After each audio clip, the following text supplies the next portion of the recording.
Alkitabnya yang calon pastor itu kan Ya, dia jelasin ini sisipan, ini apa gitu ya, kemudian betul. dia nggak dikasih tahu kan. Ya. Itu sama yang itu juga ya, kemudian dia yang apa, Maria apa namanya yang dibilang perempuan pesinah itu, Iya. Maria Magdalena. Maria Magdalena itu juga kan palsu itu ya kalau Kalau ceritanya. ya, tapi nanti Bapak jangan kaget ketika ada gospel lain yang tidak masuk ke dalam Bible, diceritakan Yesus sering mencium Maria Magdalena di bibirnya.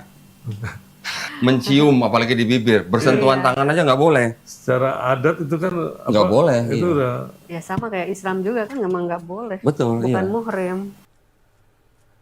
Ya, kenapa saya pakai perkataan Kodonditan ini? Karena dia mengatakan bahwa tahu nggak, kaget nih kalau ada gospel lain yang tidak masuk Bible, lalu menceritakan Yesus mencium bibir Maria. Nah ini saya mau bahas, atau perkataan Donditan ini akan saya bahas ya dari perspektif ini. Apakah benar ada gospel lain yang tidak masuk kanon? Tadi kita sudah belajar sama-sama bahwa di dalam kanon Perjanjian Baru ada 27 kitab, dan dari tradisi yang kita bisa lihat dari tradisi Protestan, Katolik, Ortodoks, jumlah Perjanjian Baru atau kitab-kitab dari PB itu 27, semua identik dan sama ya. Jadi tidak ada yang ditambah, tidak ada yang dikurang. Tapi kemudian Donditan memberikan sebuah framing bahwa ada gospel yang lain yang isinya Yesus mencium bibir Maria.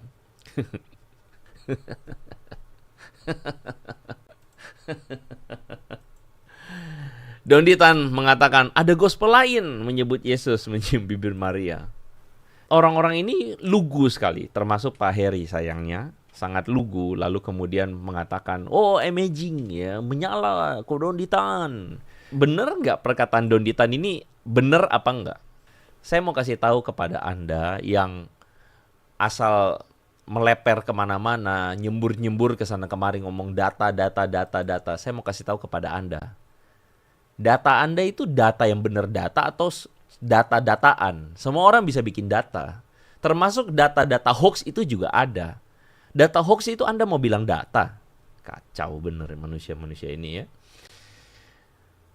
Anda bisa lihat di depan, ini adalah artikel yang judulnya adalah mengapa iklan susu kental manis selama ini menyesatkan dan tidak ada yang tegas menindak.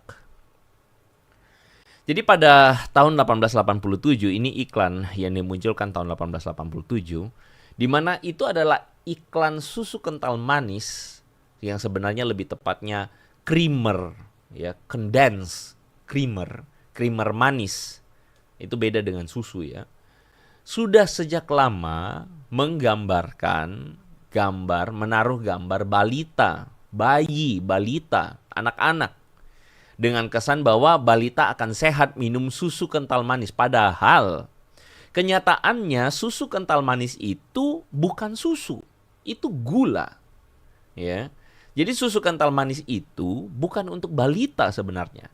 Tetapi ada orang yang tiba-tiba norak, katakanlah 200 tahun dari sekarang atau 2000 tahun lah dari sekarang lah, tahun 4000 lah, mengais-ngais lalu menemukan ada iklan yang menaruh di situ susu kental manis diminum sama balita-balita.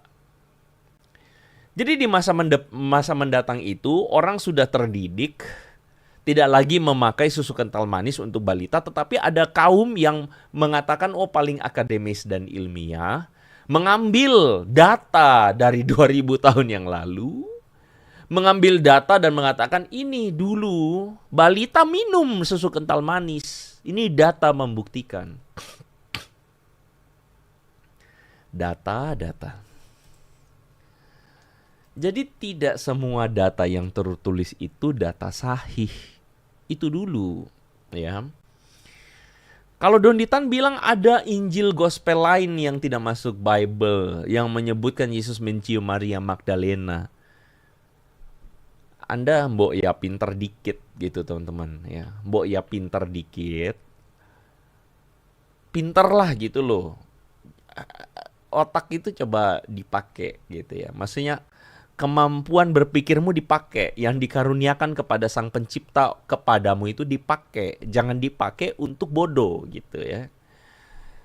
Data yang tertulis itu bukan pasti dan tidak berarti datanya sahih. Itu dulu. Ada data mengatakan, sadar nggak sih sejak petinggi Sunda Empire tertangkap tatanan bumi jadi hancur. Lalu Anda terima itu sebagai bukti? Sunda Empire ya. Ini almarhum ya, Lord Rangga mengatakan tahun 2024 capresnya terdata dalam database Sunda Empire. Ada 3 calon. Anda percaya itu sebagai bukti? Kalau Anda percaya itu sebagai bukti, ya sudahlah, saya angkat tangan bro. Ya, saya angkat tangan, saya mundur dari pertarungan bro. Karena bagi saya udah nggak ketolong. Ya. Jadi saya jawab, saya jawab nih sekarang nih. Ketika Don Ditan mengatakan gospel yang lain itu tidak dimasukkan dalam Bible Kristen, Dondi tidak mengatakan apa yang seharusnya. Dia cuma comot-comot, sambung-sambungin dengan argumentasinya dia. Dan akhirnya menimbulkan kesan bagi Pak Heri bahwa kitab suci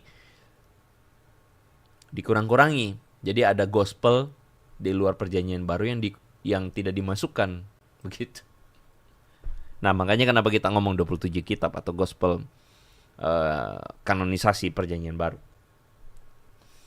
Jadi ada 27 kitab yang ada dalam perjanjian atau kanon perjanjian baru.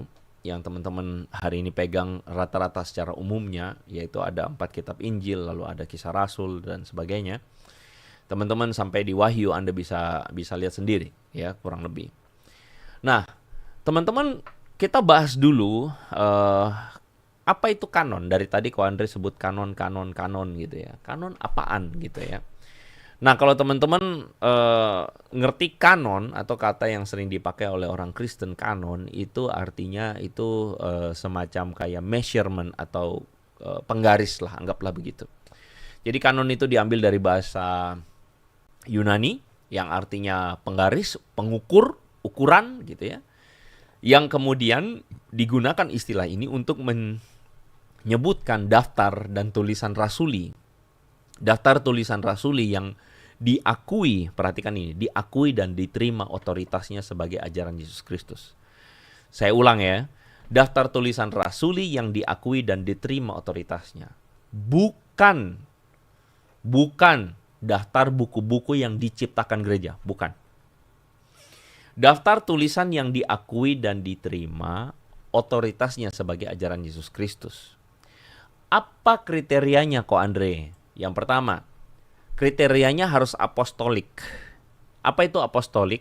Kepenulisannya dari Rasul Yesus Kristus atau pada masa kerasulan, yaitu orang-orang dekat dari para rasul.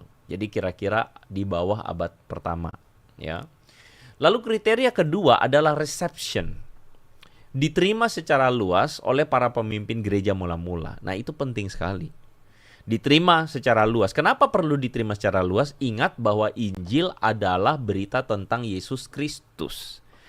Karena Injil adalah berita tentang Yesus Kristus dan ajarannya, maka Injil, segala tulisan yang ada itu harus Kalau zaman sekarang tuh, kalau dalam bahasa jurnal akademik itu di peer review, diterima, direview, diperiksa oleh para penerus ajaran Yesus Kristus. Jadi satu tulisan itu tidak serta-merta langsung kemudian diambil, diseleksi sembarangan secara acak.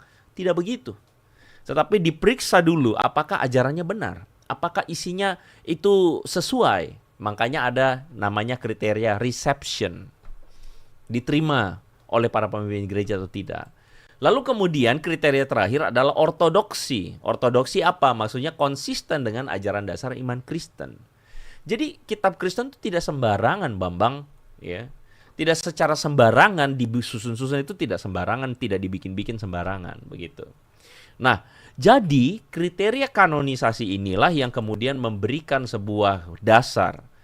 Nah, tahukah teman-teman, ada seorang bapak gereja namanya Athanasius dari Alexandria yang hidup kurang lebih katakanlah pada abad yang keempat, akhir abad yang ketiga masuk abad keempat. Dia menuliskan sebuah surat, ya. Kalau dalam naskah arkeologi itu disebut sebagai Vestal Letter, ya. Dia menuliskan pada tahun 367 dan dia mengedarkan surat tersebut, dan di situ dia tuliskan jangan ada seorang pun yang menambahkan atau mengurangi daftar kitab-kitab tersebut. Apa yang dia sebut sih? Yang dia sebut itu adalah tentang daftar kitab-kitab yang diterima secara sebagai pengajaran Yesus Kristus, diterima sebagai pengajaran yang rasuli. Nah, begitu kira-kira. Nah, senada dengan itu, kita menemukan satu naskah arkeologi namanya Muratorian Fragment. Itu berasal dari akhir abad yang kedua, berisikan daftar kitab-kitab yang diakui dan diterima otoritasnya sebagai tulisan rasuli. Dan tahukah teman-teman bahwa Muratorian Fragment ini berisikan sebagian besar naskah Perjanjian Baru yang kita punya. Daftar naskah Perjanjian Baru yang kita punya. Nah, jadi kenapa begitu? Karena background pada waktu itu ada ajaran sesat atau yang kita sebut hari ini teori konspirasi, hoax yang berputar di sekitar jemaat Kristen. Ajaran sesatnya apa? Atau hoax, teori konspirasi, tulisan konspirasi.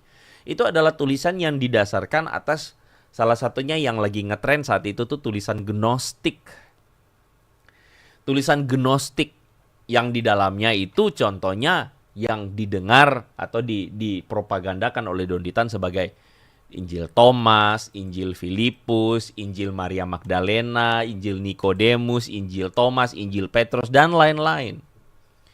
Isinya itu ajaran Gnostik. Dan teman-teman tahu ajaran Gnostik? Ya, silakan di-mention. Isinya ajaran Gnostik apa? Salah satunya bayi Yesus berbicara dari palungan. Yesus sejak kecil sudah bicara dari palungan. Itu Gnostik, itu teori konspirasi, hoax. Gitu ya. Lalu kemudian dikatakan bahwa Yesus bikin burung dari tanah liat, burung hidup. Itu hoax. Saya ulang sekali lagi. Bahkan salah satunya adalah tentang ajaran dari salah seorang pengajar namanya Basilides yang mengatakan, Yesus tidak disalibkan. Itu hoax. Ya, gitu loh. Yesus yang kemudian menikah dengan orang itu hoax, itu Gnostik. Dan oleh para murid Yesus, rasul-rasul dan para orang-orang atau murid-murid dari para rasul telah kemudian dikatakan itu hoax. Nah, ajaran sesat, teori konspirasi yang seperti ini adalah ajaran yang kemudian kita akhirnya pahami bahwa itulah yang dikatakan oleh Donditan. Ada gospel lain yang menyebut Yesus sering mencium bibir Maria. Tulisan apa itu? Itu yang disebut Gospel of Philip atau Injil Filipus. Saya udah bahas semuanya itu. Nah, jadi kanon Perjanjian Baru adalah alat untuk melawan hoax dan teori konspirasi tentang Yesus. Dan secara formal pada akhirnya, karena tadi itu ya, dari Athanasius, lalu kemudian dari Muratorian Fragment, kita bisa menemukan bahwa ada konsensus bersama dari para pemimpin gereja pada waktu itu mengenai kitab-kitab yang diterima otoritasnya. Sekali lagi saya ulang, diterima, bukan dibikin ya.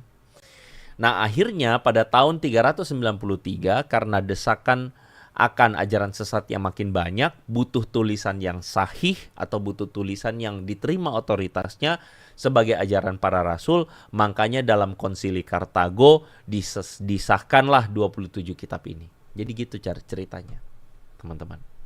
Ya.